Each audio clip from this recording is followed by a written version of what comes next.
नमस्कार, मैं हूं पवन त्यागी। महाराष्ट्र को लेकर जी न्यूज ने एक सर्वे किया है और सर्वे में चौंकाने वाला खुलासा यह हुआ है कि महाराष्ट्र की जनता में अब एकनाथ शिंदे ने पैठ बना ली है। जहां एक तरफ एकनाथ शिंदे और बीजेपी दोनों के गठबंधन को महाराष्ट्र की जनता ने सराहा है, उनके काम को, उनके गठबंधन को। वहीं लोकप्रियता की अगर बात करें तो एज ए सीएम, मुख्यमंत्री के तौर पर एकनाथ शिंदे को देवेंद्र फडणवीस से भी ज्यादा लोकप्रिय नेता माना है।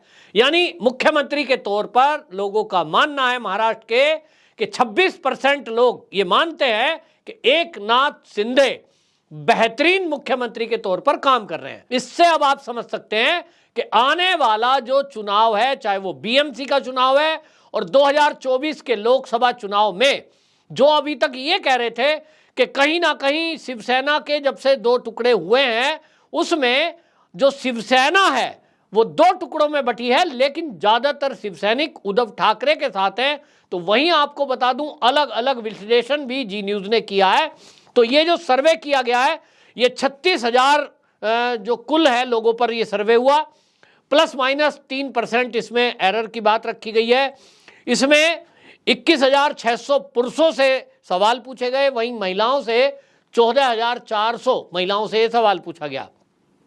जो लोगों से सवाल पूछा गया कि भारतीय जनता पार्टी और शिवसेना शिंदे इसके गठबंधन को आप कितना अच्छा मानते हैं, तो 46% लोगों का मानना है कि यह गठबंधन महाविकास अघाड़ी गठबंधन से ज्यादा बेहतरीन है, ज्यादा बेहतर तरीके से काम कर रहे हैं। और इसमें खास तौर पे महिलाओं ने यह कहा कि एक तो महिला सुरक्षा के मुद्दे पर एकनाथ शिंदे और भारतीय जनता पार्टी गठबंधन में ज्यादा अच्छा काम हो रहा है, पुलिस अच्छे से काम कर रही है, जो कि महाविकास अघाड़ी गठबंधन में ऐसा नहीं था। वहां पुलिस जो है वो केवल नेताओं की बुराई करने वालों पर कार्रवाई कर रही थी, महिला सुरक्षा के नाम पर कोई चीजें नहीं थी। पुलिस मिलीभगत अपराधियों से कर रही थी, जैसा कि उगाई का मैटर भी सामने आया। तो इसलिए लोगों का मानना है कि एकनाथ शिंदे जो है वो असली बाला साहब ठाकरे जी की विचारधारा को लेकर चलने वाले हैं।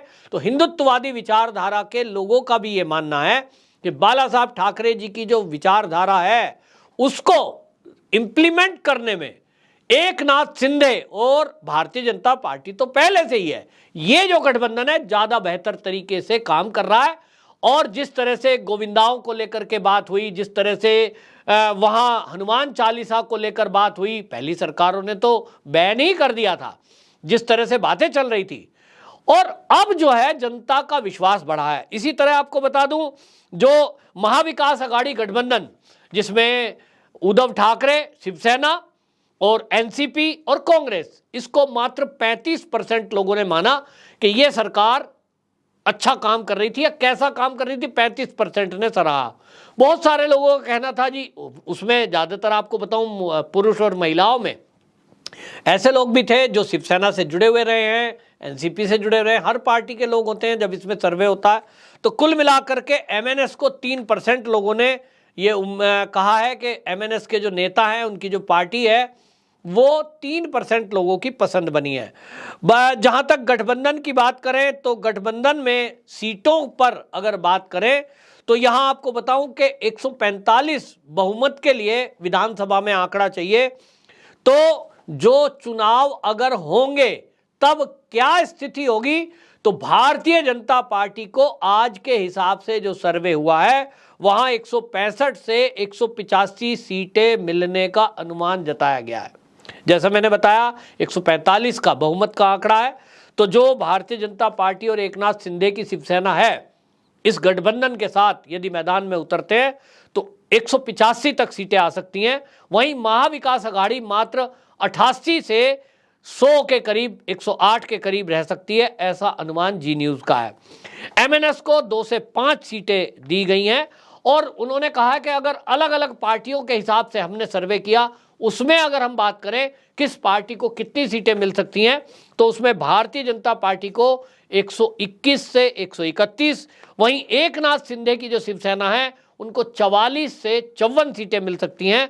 उद्धव ठाकरे को, ये बड़ा महत्वपूर्ण है देखने के लिए कि जब अलग हुए हैं तो कितनी सीटें मिल सकती हैं, तो 8 से 18 सीटें मात्र उद्धव ठाकरे जी को मिल सकती हैं, ऐसा अनुमान है।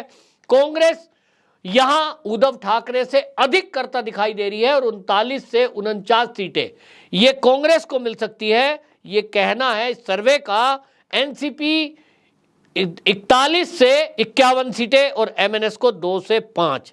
जहां तक बात करें मुख्यमंत्री के तौर पर कैसा काम मुख्यमंत्री कर रहे हैं एकनाथ शिंदे, तो इस पर जब लोगों से सवाल पूछा गया तो 51% लोगों का कहना था कि बहुत बेहतरीन काम एकनाथ शिंदे मुख्यमंत्री के तौर पर कर रहे हैं। वहीं 27% लोगों का कहना था कि हमारे हिसाब से संतोषजनक काम है, लेकिन 17% लोगों ने यह भी कहा कि हमारे हिसाब से ठीक काम नहीं है। मुख्यमंत्री के तौर पर जैसे मैंने कहा, लोकप्रियता में देवेंद्र फडणवीस से भी ज्यादा लोकप्रिय एकनाथ शिंदे आज मुख्यमंत्री के तौर पर दिखाई दे रहे हैं। 26% लोगों का कहना है कि वो मुख्यमंत्री के तौर पर जिस तरह से जमीन से जुड़कर लोगों से बात करते हैं, उनकी सुनवाई करते हैं, उन तक पहुंच आसान है। उद्धव ठाकरे सरकार में तो उनके विधायकों को समय नहीं मिलता था मिलने के लिए, और वो शिकायत करते थे कि साहब हमसे नहीं मिलते हैं, मिलने के लिए टाइम लिया जाता है तो उनको घंटों बिठाया जाता है। वहीं एकनाथ शिंदे के बारे में कहा जाता है कि जो शिवसेना के कार्यकर्ता हैं उनके लिए उन्होंने अपने अधिकारियों को आदेश दे रखा है कि यदि कोई शिवसेना बोलता है कि मैं शिवसेना का कार्यकर्ता हूं, चाहे वो ब्लॉक स्तर का ही कार्यकर्ता क्यों ना हो, उसकी सुनवाई तुरंत की जाए। भारतीय जनता पार्टी का कोई कार्यकर्ता आता है, उसकी सुनवाई तुरंत की जाए। जबकि होता भी ऐसा है कि भारतीय जनता पार्टी के जो कार्यकर्ता हैं उनका अपना एक सिस्टम है और वो देवेंद्र फडणवीस के थ्रू अपना कोई काम कहना है तो कहेंगे, लेकिन उद्धव ठाकरे की तरह वो बिल्कुल नहीं है कि अपने कार्यकर्ताओं से ना मिलें, समस्याओं को ना सुने और अधिकारियों से काम भी ना ले सकें। मतलब केवल एक तंत्र को आपने इसलिए लगा दिया कि जो आपके बारे में कोई खबर लिख रहा है उसको पकड़ के जेल में डाल दो, जो आपके बारे में कोई ट्वीट कर रहा है, कोई व्हाट्सएप पे मैसेज डाल रहा है, उसको पकड़ करके जेल में डाल दो। ये जो चल रहा था एकनाथ शिंदे के आने के बाद से लोगों का कहना है कि जो गुंडागर्दी है, सड़क पर जो गुंडागर्दी होती थी वो खत्म है, और आज निंदा सुनने के लिए भी सरकार तैयार है, और ये होना भी चाहिए। लोकतंत्र में लोगों को अपनी बात कहने का अधिकार है। यदि सरकार से कोई संतुष्ट नहीं है और वो सरकार के बारे में कोई ऐसी बात बोल रहा है कि भाई हमें ये बात पसंद नहीं है, तो सुनो, आप ठीक कर सकते हो तो करो, लेकिन आप पुलिस का डर दिखाओगे और लोगों की जुबान बंद करोगे, विचार रखने से रोकोगे, ये तो ठीक नहीं है। और इसीलिए ज्यादातर लोगों का मानना है कि जब उद्धव ठाकरे ने भारतीय जनता पार्टी का साथ छोड़ा तो तब शुरू में लग रहा था कि चलिए अंदर की बात क्या थी, किसने कहा कितनी सीट दूंगा, कौन मुख्यमंत्री बनेगा, आम जनता को इससे कुछ मतलब नहीं है। लोगों को लग रहा था चलिए बाला साहब ठाकरे जी की ये संतान है, कम से कम हिंदुत्ववादी विचारधारा रखेंगे और वो सरकार काम करेगी जैसा बाला साहब ठाकरे चाहते थे। लेकिन उद्धव ठाकरे जी ने जिस तरह से दो पार्टियों से सहयोग लिया, जिसमें एक कांग्रेस थी जिसका जीवन भर बाला साहब ठाकरे जी ने विरोध किया और उद्धव ठाकरे जी ने भी किया, तो उसका रिजल्ट दिखाई दिया कि पालघर के साधुओं में जब वहां लिंचिंग हुई, हत्या कर दी गई पुलिस की मौजूदगी में, उस पर कोई कार्रवाई नहीं होती है, 90 दिन तक चार्जशीट दाखिल नहीं होती है, 150 लोगों को पकड़ा गया, चार्जशीट दाखिल नहीं हुई, सबूत नहीं मिले, पुलिस ने ठीक से रिपोर्ट नहीं बनाई, एक एक करके सब छूट गए। तो फिर हत्या किसने की थी?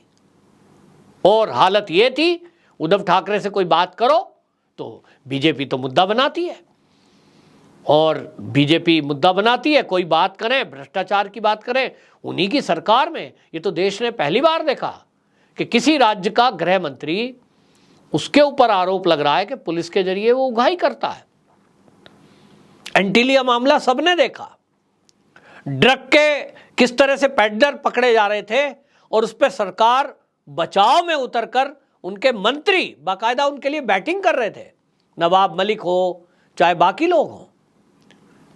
फिर गरीबों की जमीन हड़प ली, फ्लैट बनाकर देने थे, लेकिन उसके बदले बिल्डर को जमीन दे दी गई। ये किसको याद नहीं है? और उसमें संजय राउत का नाम भी आ रहा है। तो कुल मिलाकर सब जनता देख रही थी कि आखिरकार ये क्या सरकार है। और आज जो एकनाथ शिंदे और भारतीय जनता पार्टी का गठबंधन है, इसमें लोग ये कह रहे हैं कि कम से कम सुनवाई है, भ्रष्टाचार पर नकेल लगी है, लोगों की बात सुनी जा रही है।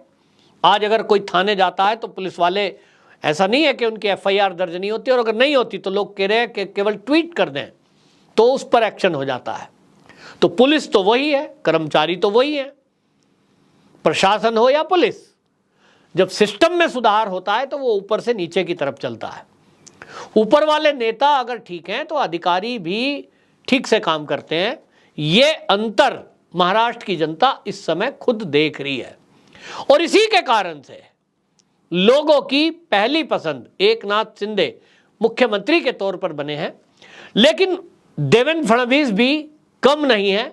लेकिन अभी आपको बता दूं, जो मेरे सूत्र हैं वो ये कहते हैं कि विधानसभा का जब चुनाव होगा, भारतीय जनता पार्टी जैसा कि एक अलग से बड़ा सबसे दल बनकर के उभर रहा है, जो इस सर्वे में भी दिख रहा है 121 से 131, और एकनाथ शिंदे जी का गठबंधन यदि साथ रहता है तो 44 से 54, इसका मतलब सबसे बड़ा दल होने का जो लाभ भारतीय जनता पार्टी को मिलेगा वो बीएमसी चुनाव में मिलेगा और आने वाले विधानसभा चुनाव में मिलेगा। ये तो बीजेपी का बड़प्पन है कि उन्होंने ज्यादा सीट होने के बावजूद भी एकनाथ शिंदे जी को सीएम की कुर्सी सौंपी है, और इस बात को एकनाथ शिंदे जी और महाराष्ट्र की जनता भी जान रही है। बीजेपी का इससे इंप्रेशन बना है। जब चुनाव होंगे तो सूत्रों के हवाले से जो मेरे पास जानकारी आ रही है वो ये कि एक नया चेहरा भारतीय जनता पार्टी की तरफ से मुख्यमंत्री के तौर पर तब तक प्रस्तुत होगा। तैयारियां चल रही हैं, और आप एक तेज तर्रार गृह मंत्री भी देखेंगे जो महाराष्ट्र के अंदर आएगा। और जब आएगा तो मेरा विचार है कि महाराष्ट्र में तहलका मच जाने वाला है, क्योंकि वो व्यक्ति गृह मंत्री के तौर पर भारतीय जनता पार्टी की तरफ से सामने आने वाला है, जिसकी पुलिस पर अच्छे से पकड़ होगी, और निश्चित रूप से उसको सारी कमियां भी पता है पैच, निश्चित रूप से उनको पूरी कमियां भी पता है कि कहां कहां सिस्टम में भ्रष्टाचार या लूप होल है। तो कुल मिलाकर के एक नए महाराष्ट्र में, नए सरकार महाराष्ट्र में आप देखने जा रहे हैं। चुनाव होता है विधानसभा का, जिसका सर्वे आ गया है। तो आपको बता दूं कि अगला मुख्यमंत्री भारतीय जनता पार्टी का होगा, अगला गृह मंत्री वो भी भारतीय जनता पार्टी का होगा, और जैसा मैंने कहा मुख्यमंत्री और गृह मंत्री दोनों बहुत तेज तर्रार आने वाले हैं। और निश्चित जानिए कि जो अभी निराशा का भाव थोड़ा जनता के अंदर है, खास तौर पे ड्रग के मामले को लेकर और ड्रग पार्टियों को लेकर के, भ्रष्टाचार में, इन सब पर नकेल कसी जाने वाली है आने वाली सरकार के द्वारा।